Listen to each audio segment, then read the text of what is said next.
What has the opening 4 weeks of the NFL season done to change the values of players in the fantasy football landscape, with a particular look here at Dynasty? That's what we're talking about today on RotoViz Overtime. We're going to be looking at Shawn's ranks up on rotoviz.com, as well as projecting forward to what may change in his next update, some of the players that we'll be talking about on today's show, and answering some listener questions as well as Shawn, a trade that I did before NFL Week 4.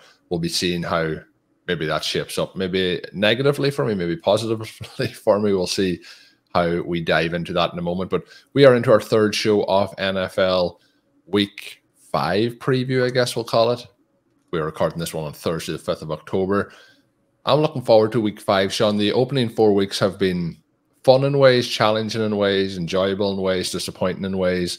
It has kind of given us all. The one thing that it has given us more so than probably this time last season is teams are putting up more points. Offenses are doing some better things. So there is that positive, but then how that affects players we have invested and drafted heavily over the course of the offseason, that reflects in different ways based on who's scoring those points. So how are you feeling as we're approaching NFL Week 5 here? Everything feels very Jekyll and Hyde, because I feel like the teams, and for that perspective, I mean the Dynasty teams, both in redraft and in Dynasty, are looking good. They're pretty loaded. They have some of the right guys. They're in good position. In main events, have a good mix of guys like Christian McCaffrey and DeVon Achane, which, I mean, those are two pretty crucial pieces to have from a redraft perspective. The decision to spend extremely high, basically, $850-ish of the fab budget in week 1 for Puka has turned out extremely well. Colm, the teams I have with you are looking good. Our Dynasty team, which has been one of the focal points for the Dynasty Reanimators, is 3-1. It did lose last week, took its first loss, still tied for first place in victory points. Love what we have going on there. The moves that we made in the offseason to, that trade of Kirk Cousins and a third for Matthew Stafford and Sam Howell that we've discussed on several occasions, that trade is looking good, with Howell having the huge bounce back week 4 to do what he did against the Eagles after the meltdown against Buffalo. That's one of the biggest comeback performances from a young player that I feel like I've ever seen. Love that. Obviously, spectacular throws in that game as well. I know we talked about the week 2 performance where he did look good and there was some fantastic throws, but some of the plays in week 4 there were incredibly impressive. So hoping for more of that in week 5 here. Yeah, I think it's going to still be a mix, and it's a little bit tricky because if they had won this game and gotten to 3-1, then that really solidifies him, because you have the massive upset and you've put your team, you put the Commanders in a great position to make the playoffs. You can't quite finish it, but there are going to be some other games where he throws some picks, where he takes some sacks. But I'm excited about it. I hope that Ron Rivera is willing to stick with it and develop it. But the other part of that was sort of the nothing-ish version of it, or just what seemed like a low, maybe a decent floor, but low ceiling move. I mean, Matthew Stafford's looked great. So that part of it looks really good. But Colm, when I think about the first month of this season, I feel like there have been more big hits than usual for the early going, especially when you consider how aggressively against ADP some of our picks always are.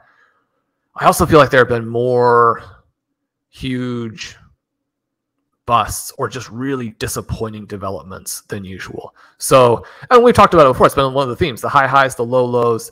But I mean, to have things going well, but also, it does feel like it's extremes on both ends. There's not much where you're just like, oh, okay, that's just moving along, at an average pace. It's like it's either something's hitting up to the moon or something's all the way down to the floor.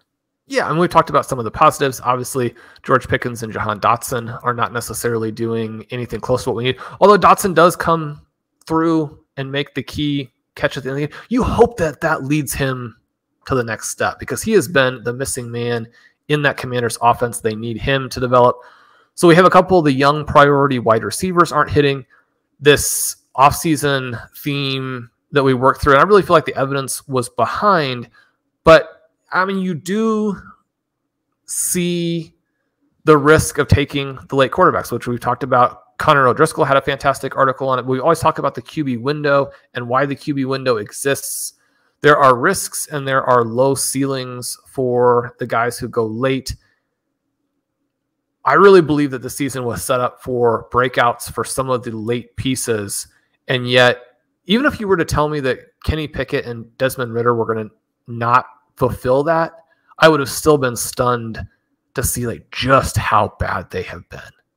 And so from that perspective, disappointments obviously attached to those offenses. We don't have necessarily a ton of exposure to the Falcons' other pieces, but I mean, you have still exposure to Kyle Pitts from the past. You know, you want Drake London to take the next step, even if your exposure is just minimal. You want Bijan Robinson to be able to fully show what he can do, and Colm, for him to be as amazing as he's been when that offense is like that. I mean, that's a tribute to him. So a lot of positives, a lot of negatives. The early running backs as well, these sort of dead zone running backs that we were selecting from, has also been just such extremes. Because you look at, again, our team that we have sort of built the Reanimators series around, one that we picked up as an orphan this offseason. The big move that we made during the rookie draft was to select or to trade for Kenneth Walker. That has hit in a huge way. He's one of the guys, our previous episode was Best Ball Resurrection over there at Underdog. Walker's ADP has really jumped. We've got DeAndre Swift on this team. He's someone that we were really promoting. His value has really jumped. I mentioned already, Achane is somebody who is a focal point of the zero RB candidate countdown. His ADP has really jumped. But the flip side of that is that you look at our main event team and Javonte Williams, Rhamondre Stevenson. Those are two guys that I felt, and again, the evidence suggested that these guys were about to take off and be players who would be in the mix to be either 1-2 picks or say the 206, 207, 208 in 2024 redraft. They have hit really, I mean, not just floor results, but for those guys to be relatively healthy now. One of the big problems we had here is Javonte Williams goes out early in week 4 in a game where he probably would have put up a pretty big number. And yet, for them to be where they are, I think it's just absolutely shocking. So again, you look at those running back groups, the high highs, the low lows. Colm, you made a trade for Rhamondre Stevenson last week. That's going to be our jumping off point for looking at this idea of how dynasty values are moving. What was the trade? What was the thought behind it? How do you feel a week in? Hopefully it's going to get better. This was one that I made actually on the Sunday before the Sunday games, maybe 2 hours before the games, in a league where I do not have a huge amount of resources at the running back position. So I felt like it was an opportunity to buy low on Stevenson. The hope was, and the hope still is, that he works himself into a role. They've had a tough sled so far, both on offense and as a run game in general, both him and Ezekiel Elliott. But, you know, when you mentioned those names, and Breece Hall can be thrown in there as well, the three of those guys when we were drafting, they were the three that I think I may have been the absolute most confident in that zone. And as you mentioned, it isn't working out so far. It may not work out at all, but it may start to turn around. You made a good point on stealing bananas this week, where you mentioned about Justin Fields. You know, at this point of the season last year was, you know, in a really bad spot, and things turned around. They ended up being one of the best QBs in fantasy for the remainder of the season. So we will see some of these things change as we move forward here. But the trade that I made was Rhamondre Stevenson and a second, which I know we talk about this and where these seconds will be. These picks are likely going to be mid to late in both cases here. So Stevenson in the second for Marvin Mims in the third. We were talking about this a little bit, Shawn, before we started recording. Coming out off that draft season, I've like Laporta, you know, I've Mims across a huge variety of my dynasty roster. So he was somebody that I have in a lot of spots. This is a roster where there's quite a bit of depth at the receiver position. And I didn't want to give up Mims, but that was the counter offer that came back to me. And then I was able to add the pick swap in after that. So I was pretty happy with what we were doing at that particular point, trying to maybe differentiate a little bit on the side of Mims from having him on so many rosters in case the Broncos offense doesn't improve and they don't start to work him in here. But long term, the future is very strong there for him. But I still really do believe in Stevenson's talent. I do also have a lot of concerns, but I felt like with the valuations of both these players and the pick swap, it made it worth it. So I'm feeling pretty good long term about this. I think it makes my roster much stronger for this season. And I think then moving out of the wide receiver and moving into the running back position, which I tend to try not to do, but to be able to get that pick swap as well, I thought that, you know, it kind of insulated me a bit for next season's rookie draft as well. And so, Colin, can you pause it right there? I need to do something real quick. Colin, that's an interesting trade. I'm guessing that what turned out to be a false alarm, not that it was a good week for the Patriots running backs, but a false alarm in the almost mind-boggling report that Ezekiel Elliott might get starter snaps. I'm guessing that came out after your trade. Yeah, that came out about, I would say, 10 to 15 minutes after the trade. You're like, yep, feeling good. Really glad that one worked out. That meme where there's the little dog sitting in the room with the fire all around him. You know, this is fine. That was kind of what I felt like for a few moments. Right. Well, I'm looking at my rankings, and so the project for today and this evening will be updated dynasty rankings. Yesterday, obviously, the project was Zero RB Universe article there. And Stevenson, the running back 9, round 12 from the update a couple of weeks back. Marvin Mims, wide receiver 28 at the 603. And so from that perspective, your trade would look great because you got additional pick value on top of that, and really in a pretty meaningful area where the R2 should be quite a bit more valuable than the R3, at least has that possibility.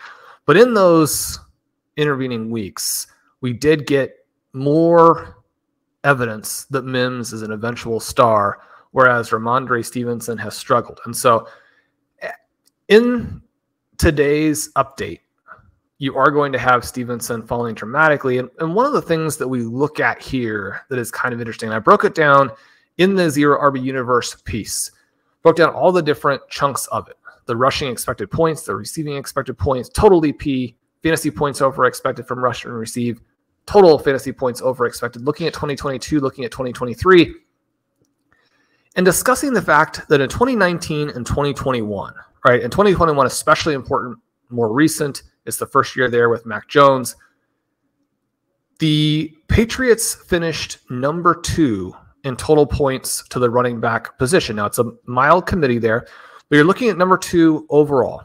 You have the season last year where everything kind of falls apart for this Patriots offense. They go in a different direction. They bring in Bill O'Brien. What's happened in the first month this season is that the Patriots running game has dropped a couple of points in volume. So 1.9 there, and then almost 4 points per game in efficiency. You put those together, obviously we're upping out almost 6 points a game to the running backs. That's definitely not what they were looking forward to after they make that move. One of the problems is that you can fix the offensive coordinator position at least to an extent, but if you actively downgrade your receivers at the same time, then you're going to have some issues with that. The other problem, obviously, is that Rhamondre Stevenson has not played nearly as well. He's one of a couple of backs who went over 3 yards per carry in both 2021 and 2022. He has that 17% evasion rate last year. He's very good at the mix of broken tackles, forced missed tackles. He's very good in the passing game. One of the things that I think is interesting when you work through the entire analysis is that you can see that part of what's happened so far is structural. to where the offense has given back some value big picture. But the other thing that's kind of interesting, because I don't think that it's the accepted narrative right now, but Damian Harris was much better a year ago as the complement than Ezekiel Elliott has been this season. And yet Damian Harris played at a level that lost him work. Yeah. Whereas in this season, Stevenson is at risk of losing some work to Elliott. The other thing that we have to look at there is that the peripherals in both years really favored Stevenson. And so the only way that Stevenson isn't a really good bounce back selection right now, the only way in which he wouldn't be a great buy low, both for you and this trade that you've just executed and for dynasty managers in general, whether we're talking redraft or we're talking dynasty, would be if some of these trends that appear fluky really continue. So in order for Stevenson to be this bad, he would need to have a couple more games where he makes some serious mistakes, and you'd need more performances from Elliott where he looks okay. One of the things that I note here is that with Gus Edwards finally breaking through, Elliott is the only back with at least 25 carries in the entire NFL that Sports Info Solutions has credited with 0 broken tackles and 0 forced missed tackles in the running game. Now, you may disagree with that. You may feel like he's broken some tackles or forced some missed tackles that he hasn't gotten credit for. But either way, it's not something where Elliott is actually having some type of late career resurgence. My feeling is that the Patriots, while they have some problems, and Bill Belichick's personnel decisions have been really, really bad, right, over the past several years. And you can look at this and say the decision to add Elliott and to move Pierre Strong gave you a sense of just how poorly the Patriots understand the current NFL landscape, right? And what's necessary, what's helpful in an offense. Anytime that the decision maker and the head coach, in this case, one and the same with Bill Belichick, anytime that they're making decisions like letting Jacoby Myers go and bringing Juju Smith-Schuster on, you know that there's risk of the best players not playing and the wrong people being blamed. But for Stevenson not to be a bounce back here, you would have to be selling his first 2 years in the NFL where he looked very good. You'd have to be selling the fact that his peripherals right now are actually still decent. He's got a 10% forced missed tackle rate. And you should be focusing almost exclusively on yards per carry. Now, yards per carry is meaningful. People who ignore that entirely are looking at it from the wrong perspective. But everything that we're seeing with Stevenson suggests a bounce back for him. And everything that we've seen so far with the Patriots, even up to and including playing a couple of games in the rain and playing almost exclusively against elite defenses, maybe the one game where the defense is not elite, it's a tricky script in the game against the Dolphins. We're set up with a great bounce back, and yet the reason why we bounce back and a buy low is that you see what's happening with this team and you get scared, right? I mean, how are you feeling having made this trade? Do you feel this terror, or do you feel like the evidence is on my side? It's a combination of both. I went into this with eyes fully opened, and you mentioned there, like, is this sticky? Is this a case that Stevenson played 2 years and looked really good, and he's fallen off 2 years in? That's usually not as quick as it would happen in a situation like this. But you did mention about the game script, for example, in the one game that finished pretty close against the Dolphins, where conditions may have been good, but they're 17-3 down at halftime. They get 14 points in that fourth quarter, so they're playing from behind in a lot of these games. Even the Eagles game, Shawn, where they get back into it quick, they're 16-0 down in the first quarter. It is 16-14 at halftime, but they faced the Eagles, the Jets, and the Cowboys defense. And for example, against the Cowboys last week was 30-3. The game against the Jets, the conditions were really bad. They kind of cruised in that. It was 15-10. It hasn't really fallen into situations. So we have the Saints, the Raiders, the Bills, back to the Dolphins, the Commanders, the Colts, the Giants, the Chargers, the Steelers coming up here. None of those really, maybe the Steelers could potentially go into that, but that's, getting into December, could rival some of those defenses. I think the run should be, we're going to find out in these next 6 weeks, but I have a combination of all those different feelings. But the thing is, that was why I wanted the pick swap, was to kind of give me that little bit of a insurance policy on it. So I think there's every chance that the Patriots are just not going to be an efficient offense, and they're being run pretty poorly at the moment, as you hinted at there with a few things. They've kind of downgraded the positions each and every time rather than made the team better. I'm sure when they're making those moves, they feel like they're going to make the team better. But I do have concerns with how they have played. They've looked very disjointed as a whole. But I still believe in the talent that Stevenson has. And 3 years in, I'm kind of counting on that bounce back. And it does feel like, this is a true buy low based on where we were, 4 weeks ago, heading into week 1, where we were in August through draft season, where we are now. He feels like a situation where things have just gone wrong for those 4 weeks. And they're the ones where, if you're still believing in the talent, that the bounce back can happen. I definitely don't think it's a case where he's going to lose the starting job to Siegele Elliott. That would be the darkest timeline. You look at these sort of 3 situations that we discussed preseason, where Bijan Robinson going in the first round of redraft, despite having an elite backup and committee mate, we saw in week 1 Algier blow up and potentially take some of the volume, take some of the scores that Robinson would need to push for, say, the 101 next year. And then in each of the subsequent 3 weeks, Algier's snap count has dropped, as it's become so clear that the Falcons need Robinson's game-breaking ability in there on every single play they possibly can, because the team is already in dire straits. You look at Breece Hall and Dalvin Cook, and this is a situation where Breece Hall hasn't played that much, and his yards before contact and his hit rate at the line of scrimmage are both extremely high because of the overall offensive context with the offensive line and the fact that you're not going to have any respect for Zach Wilson as the QB. And yet, in that environment, the contrast between Breece Hall and Dalvin Cook has been so significant that the Jets have kind of gone out of their way to publicize the fact that they're going to use Breece Hall more as we get a little bit deeper into the season here.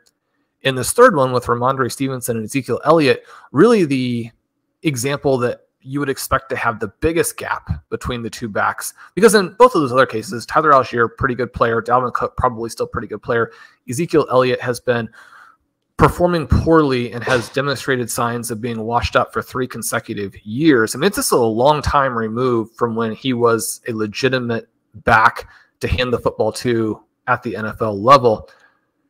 It's pretty shocking that this would be the one that looks like it's causing the most problems right now. But in exactly the way that you said, and the way that we've witnessed with some of these other offenses, I guess I don't think that will be the case going forward. And one of the things that's kind of strange is that, again, so much of this actually does come back to efficiency, because Stevenson right now is averaging more carries per game in 2023 than he was in 2022. And so a lot of what we just need to happen is for him to make plays, and for them to also get him the ball successfully in the passing game, and for him to make plays. I don't think that Elliott part is a problem. Stevenson has to do his part of it. The offense has to become more effective. So again, I guess I'm not worried about Siegele Elliott.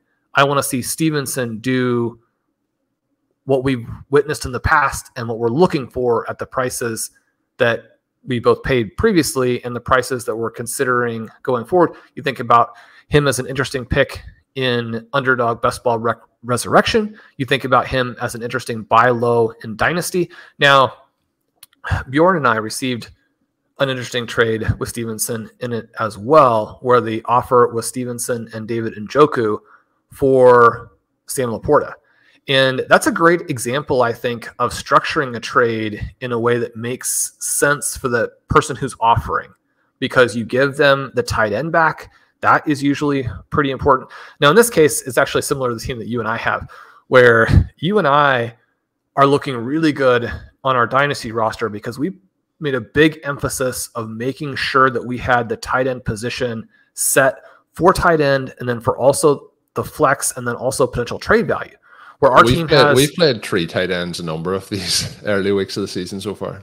We have. We have. And you could even go with the fourth if you had QB injuries and wanted to put one in the super flex spot. But right now, I mean, Sam Laporta, Hunter Henry, Evan Ingram, all those guys playable.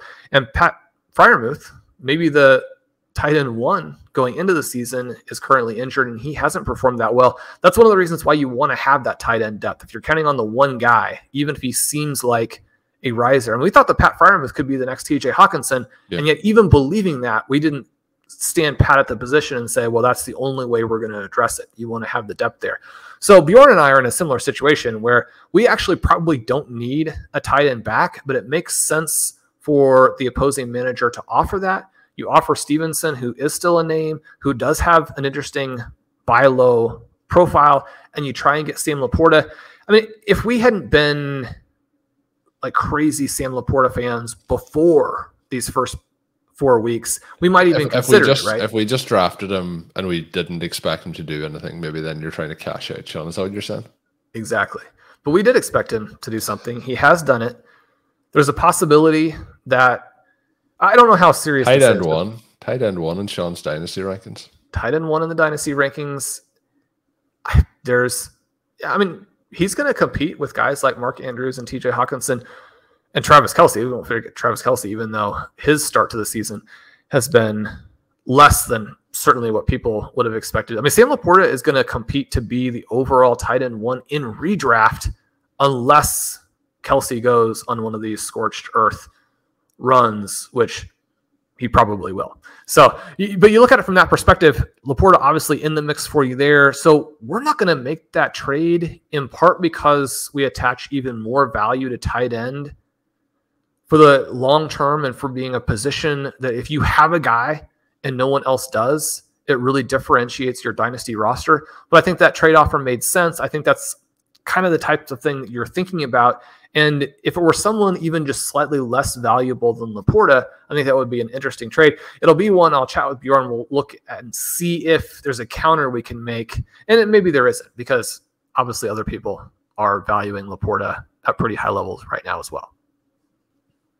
Moving in now, Shawn, to a question that came in from JD, and it's looking about perpetual reloading. And we talked on a couple of shows, Shawn, about how some teams in both redraft and in dynasty could be absolutely loaded, but based on how the season has started, how injuries have happened, how maybe offenses are running, they could have had a tough start to the season. This here question did come in just shortly before week 4, sorry, but it is a team that at that point was 0-3. So hopefully they won in week 4, but maybe it did go to 0-4, maybe it's 1-3. But he is mentioned here, I'm unfortunately 0-3 to start the year with the most points scored against. So that can be a part of it as well. I was actually looking in my home league this week, after the results update, and one of the teams that is second last and is 1-3 has scored the most points in the entire league, but they just have had, that unfortunate part where the teams they've gone against in those weeks have lit it up. So he said he decided to finally pull the trigger on moving AJ Brown for Garrett Wilson. So that is one that he has done in season here. He said the deal ended up being AJ Brown, Elijah Moore, Jerome Ford, and Jalen Warren for Garrett Wilson and Zay Flowers. So he says his roster now, and this is a quarterback, and this is super flex format: Lamar Jackson, Sam Howell, Jacoby Brissett, Trey Lance, Jared Stidham, Matt Corral. Running back is 2 of the players, Shawn, you were talking about there, and Bijan Robinson and Breece Hall, but DeVon Achane, Sean Tucker. Then we get Ty Chandler and Keaton Mitchell. So one of the names that Shawn has been kind of slipping in there for the last week or so, and Keaton Mitchell. Wide receiver, Garrett Wilson, Devontae Smith, Zay Flowers, Jordan Addison, Jameson Williams, Jahan Dotson, Treylon Burks, Marvin Mims, Demario Douglas, and Trey Palmer. And then at tight end, it is Kyle Pitts, Sam Laporta, Greg Dulcich, Chicken Conco, and Cole Turner. So he's thinking about using some of his tight end and wide receiver depth next year after the 2024 draft to consolidate and bring in some more talent. He said he would love to know what we think or if we have any suggestions. He doesn't mention the actual picks that he will have in that 2024 draft, so that affects it a lot in terms of when you're trying to have a team that is perpetually reloading, to have those draft picks, to have that capital moving forward, to be able to replenish the team and also to be able to make future moves. But Shawn, this is a team looking at it where there is depth in a lot of positions. Obviously, there's 2 quarterbacks here, in my opinion, with Jackson and Howell. Then after that, the depth is very limited and is likely to be unusable outside of an injury to Howell, which then Jacoby Brissett would come in. But the running backs pretty loaded there. Wide receivers in good shape. Tight end is in very good shape as well. But the concern here would be, I think you could potentially move into making too many moves when it might not even be needed at this point. With a team like this, you may be in a situation where you just need to hold firm, because we're looking at this team and there's really no players that are beyond kind of 3 years in the league outside of Lamar Jackson, and Kyle Pitts is one of the veterans on this particular roster. So it is really stacked up. But the other angle that I wanted to look at this team from, Shawn, was some of the players that will be moving up in your ranking. So even though this team has had a tough start to the season, it is gaining in value. So players like a DeVon Achane, I think I said, I'm trying to work that in to say Achane each time, and Marvin Mims, for example, they have both definitely increased in value, but there's some players in this then that may have slightly decreased. But this looks like a team that is ascending in value based on pre-week 1 to this point. There wouldn't be a huge amount of moves that I'm actually recommending for this team to do. What are you looking at when you see this roster? You can always keep moving some of the guys who are at risk of losing a lot of value. And Jahan Dotson, I think, has lost a lot of value since the beginning of the season. If he doesn't turn it around, he probably can still lose a lot more. And so it's not something. That's a good question though, in terms of a Dotson. Are you thinking that it's better to like cash out in a situation like that, or like based on where he was in the preseason to now, he's dropped significantly, but there's also the chance of that rebound significantly moving forward before next off season, or even when it gets to a case where we're into, February, March, April next year. I think people will still probably look at what he did as a rookie, and potentially the value kind of comes up a little bit again before the start of next season. Would you be thinking about moving out completely on those players, or staying with them for the bounce back? You have to have a good explanation for why there was an issue. And so someone like Treylon Burks, who has a poor rookie season, there is a clear explanation for that. Watching week 4 and how, I don't say dynamic, but competent they were without him really, rings a lot of alarm bells on that one. And so, Burks' value has really collapsed. And with Dotson, you're looking at some similar elements, because the rookie draft slot is going to mostly carry you through that first year. And so when you look at where he was drafted and you look at some of the peripherals that Blair referenced in his research, the potential for a big breakout season was definitely there. And it was priced appropriately, at least in the first 2/3 of the offseason, to where it was a smart play, and not all smart plays are going to work out.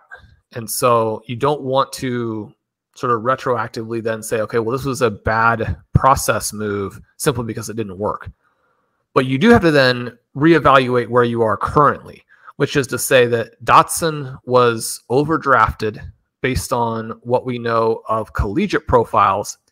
And a lot of the value that he brought as a rookie was based on touchdowns. And so if you then go into a second stretch of play where a receiver is not actually drawing targets, and you put that together with him being overdrafted in reality, now you're into this mix where there are a lot of red flags that even if he does retain some of the value this next offseason, you have to have concerns about getting stuck with him yourself, kind of getting pulled back in yourself, but then also, what that upside really is. If he's more just a guy and he does remain a viable starter for the Commanders, but doesn't really move the needle in fantasy, then you would have wanted to get out of it at this point. So just saying that he's someone who is a possible sell doesn't mean, make it a fire sale. It doesn't mean don't look for interesting options. You're trying to figure out how you can move him in a way that still actually reflects most of the preseason value. Now, you're going to have to be creative in how you go about doing that, and you're going to have to probably target a different type of buy low that maybe has more built-in track record. I mean, like a Rhamondre Stevenson we just talked about. You want to figure out that type of play, I think. You wouldn't just sell him, but you would be open to it. We're not going to just ignore what's happened over the first 4 weeks. So that'd be kind of how I'm looking at that.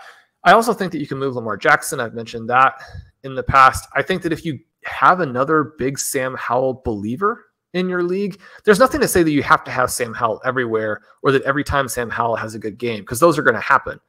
That you're like, okay, well, now I've got to sit on him again. I can't ever make a move. If you bought Howell really low, which most of our listeners did, and you've realized now a lot of growth in the value, and you can trade him for another interesting QB plus some other lottery tickets, then again, you're figuring out ways to manage your portfolio and neutralize some of the risk while creating additional pathways. So when we think about perpetual reloading, we're looking at as many paths to success as possible. This team looks really, really good, right? Because it has good receiver depth. It has 3 running backs who I believe might be like 3 of the top 6 running backs in all of Dynasty, and they're all on this roster. You've got Laporta along with both Pitts and Dulcich. I would expect one of those 2 guys to pan out and have more value for you in the future. Colm, then we look at this trade, and I think we do need to focus on the trade because it's such a beautiful move here. Because this team is not targeting 2023, although it's really cool because post-trade, it still has a great chance because 2 of the kind of key pieces here, Jerome Ford, Jaylen Warren, are not necessary for this team when you have those 3 star running backs, but they definitely have value. So to be able to move A.J. Brown and get Garrett Wilson, where I think a lot of people are going to have Brown ahead of him right now, certainly for sort of full season 2023. But then, I mean, Brown is maybe the best wide receiver in all of football. So even though you're in the situation with the Eagles that maybe limits the volume a little bit, I mean, A.J. Brown is a guy who could be, even a first round pick in terms of startup value, a threat to be the 111, the 112, someone in that range. But you're getting Garrett Wilson. He's going to be the guy for the even slightly longer term, but to also get Zay Flowers. And Zay Flowers, I don't think has been any sort of revelation, but to so clearly be... Got a comment on a YouTube video this week, Shawn, that we were full-blown Zay Flowers haters. Which I find astonishing. I mean, I guess if you're going to compare Zay Flowers to Josh Downs, some people are going to think that that's like too high on Downs, too low on Flowers. I think it might be the first slightly, not extremely positive thing that we had said on Flowers ever. Well, I'm going to stick up for the commenter and say that I think that Flowers might be a little overvalued. And yet, he's clearly the guy with the Baltimore Ravens. Even if their offense doesn't work, I mean, it's not completely his fault. I mean, he's like, if I'm going to be targeted around the line of scrimmage, that's where I'm targeted. I'm going to draw these targets. So to get that extra piece there, this is a beautiful trade. This looks like a great team. Yeah, you try and move around a little bit to get that third QB because right now there would be some risk. If anything happens to Lamar Jackson, happens to Sam Howell. Now, this team has Jacoby Brissett, but from a fantasy perspective, does that really do it for you? I mean, you're going to need a format that is very favorable to quarterbacks to actually want to play Brissett over just some of the other players that you have on this team when you're thinking about that super flex position. But, I mean, this roster looks like a team that, if nothing else, starting in 2024, should rip off 3-4 titles in the next 7-8 years. Yeah, the tough part about this is when we mentioned it feels like it's ready to contend now, but just sometimes things don't work out as much as we would hope, and that's why opening those multiple paths to victory is vitally important. Shawn, the last question before we wrap up here in terms of the Dynasty Rankings, is there going to be a bigger... I know we talked in the last series of Dynasty Rankings, so Puka obviously launched dramatically up them, but is there going to be anyone that's a bigger riser than DeVon Achane? Still working on it in this series? No. I mean, his rise is, I mean, it's just rocket fuel to Is it hard to, is he a player that you're finding hard to limit as high as he can go in this set of rankings? Yeah, I mean, when you see what he can do in that offense, one of the things, Colm, that I was going to mention is that maybe the best move that we've made so far would be that trade for Kenneth Walker. His jump in the best ball resurrection drafts reflects a real belief not only that he is good, but he's going to hold off Charbonnet. He's going to continue to score touchdowns. I would not have him as high as Achane. I don't think that I would prefer him in redraft. And certainly if you could move off of Walker and get it back like Achane, but also get some additional pieces, I'd really like to do that. And I think that there's justifiably still a little bit of skepticism about a back who's only played a couple of real NFL games here. And there's going to still be some skepticism about the Miami Dolphins offense. Anytime that you are as dynamic as they have been, then there's this question. It was one that played out in the 2/3 sort of mark last season. And then you got the Tua injury potential, all of those things. Like, as soon as teams figure out what the Dolphins are doing, you're going to have this constriction of the overall fantasy pie. And suddenly you've got to evaluate these players on their own terms. And as if they were on more normal NFL teams, I guess I feel very strongly that number one, you've got to chase talent, and at the running back position, you have to chase speed.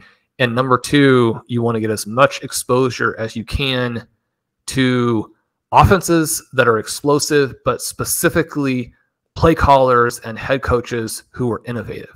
And so anytime that you're going to give me that, I'm going to take it. People aren't going to give you that on Achane, though, without paying the price. You're going to have to pay up to get him over the next couple of weeks. So in the last version, Kenneth Walker was RB7. So are we saying that Achane's a top 5 RB here moving forward? Well, Colm, which backs would you have ahead of him? I think that Bijan Robinson, very straightforward. I think that still having Jonathan Taylor ahead of him is fairly straightforward. Having Christian McCaffrey ahead of him, when we consider what the realistic timelines are for really any running backs. So you think, I mean, McCaffrey is older, but one of the things I've discussed in the Monday article this week is how his trajectory mirrors Marshall Faulk so well. I think you have to have Christian McCaffrey ahead of him. And probably a lot of listeners are like, well, yeah, I mean, those are all pretty obvious. But who else would you have ahead of Achane? Because the other types of options, Breece Hall has so many environmental factors that are a problem. That one is tricky. Jahmyr Gibbs, I think, is still going to have himself a fantastic career, but it's already a problem what David Montgomery is doing, and you have just such a limited period of time to really count on running backs for the way that offense is working. That's an issue. ETN probably going to break out and have some monster games, but when the offense looks bad for him and when you have a decent backup, that's always an issue. Saquon Barkley, I think, is closer to being done than he is to being a star. There are a limited number of names who could realistically go ahead of DeVon Achane. I agree 100%. I think we're like Bijan Robinson and Christian McCaffrey, and you could add then after that Jonathan Taylor. But, you know, with Breece, with Jahmyr Gibbs, they have those environmental issues that you mentioned. And in terms of, there isn't much better places for an electric running back to be running than in that Miami Dolphins offense. I think, like, you know, you have those first kind of 3 names, and I think then that people will have them in different orders, but having them as high as 4 or 5, I think is fair based on what we've seen, because I don't know. I in terms of a running back that came in that wasn't extremely expensive, that we've started 4 weeks and we're in this position, I think if we're, you know, drafting today, he's at least in that 3rd round, if not higher, of redraft as well. So yeah, I think 4th or 5th is probably where I'm putting him at the moment. So we'll see if we can add him. I thought, Shawn, I was being bold when we had this conversation before your last rankings, and I said that, you know, I thought that Sam Laporta should be, probably tight end 2, maybe just, in that range. And then Shawn outdone me. I thought I was being really bold with that take, and then he's tight end 1 in the rankings. So let's see if that forces Shawn's hand. It's Bijan Robinson and then Achane, Shawn. That's the way it should be. I like it. I like it. Would you prefer right now, because this is always the controversial point with the Superflex rankings, with the drafts, with the trades. If you have your pick of Sam Laporta, DeVon Achane, Anthony Richardson, CJ Stroud, those 4 guys, what order do you take them in? Sorry, can you say that again? I was looking at something different when you mentioned it. Just say the names again.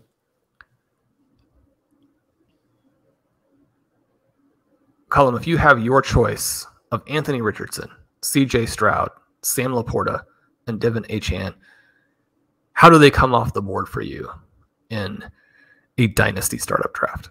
I think I'm going to go with the quarterbacks are hard to split, but I'm going to still go with I think I'll take Sam Laporta out of those guys first, and then I think I would go Achane,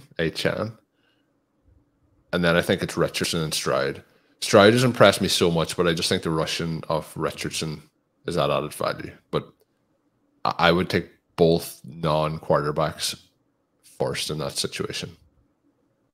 That's gutsy, Colm. I love it. In the previous update, since you've been media, just a couple of weeks, what's your call? I mean, I had Stroud all the way up to the 201 after the first 2 weeks, and he's been on fire since then. I mean, I think that right now you could actually make an argument that CJ Stroud belongs ahead of Trevor Lawrence, belongs ahead of Joe Burrow, belongs ahead of Justin Herbert. I say make an argument. You're not necessarily going to win the argument, but when you consider what Joe Burrow has done and what the Bengals have done in the first month of the season, and you think of the injuries, with T. Higgins, you think about even their potential problems re-signing him, and then you think about what Stroud has done in the first month with, I mean, we've got to give Nico Collins credit. I specifically do. I have not been high on him. He's looked fantastic. But this is not a situation where CJ Stroud is out there throwing to Pro Bowlers either.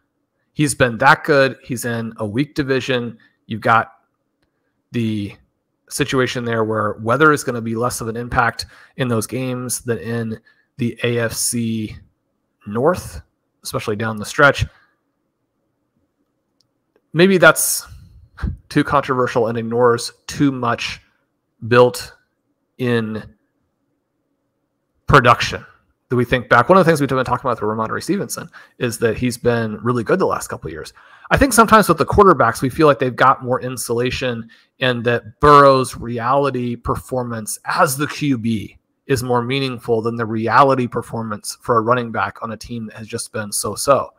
But, I mean, if we're going to be thinking about Stevenson as a collapse player, you've got to think through some of those same things for a player like Joe Burrow, even though, again, we know that the QB longevity and the value that Burrow's going to bring. I'm not saying those two players are similar at all, but in terms of the things that are happening to them and how we would move them around in comparison to young guys who are rising, I think you have to at least consider that. CJ Stroud, again, Curtis and Dave were all over this. We had him ranked really high in the RotoViz Rookie Guide. I feel great about that for all of our subscribers and specifically the Rookie Guide purchasers. And yet I'm still blown away by it. He's looked absolutely fantastic. Yeah, he's looked great. So that is going to get it a bit of a fun conversation there, finishing it up with some of the differences around it. It does feel, Shawn, that taking the non-quarterbacks might be a little bit bold, but we'll see what maybe we get some of the listeners getting in touch to let us know what they think. But hopefully you've enjoyed today's show. It is the third show of the week. Shawn mentioned earlier that we did do one of the Underdog Fantasy Best Ball drafts that are ongoing at the moment, the Resurrection format. Check that out. It was the Wednesday edition. We did talk about a huge amount of players from a rest of season perspective for who we would like based on who we drafted on that roster. My name is Colm Kelly. You can follow me on Twitter at Overtime Ireland. My co-host, as always, is Shawn Siegele. Check out Shawn's work up on rotoviz.com. And until we are back, have a good one.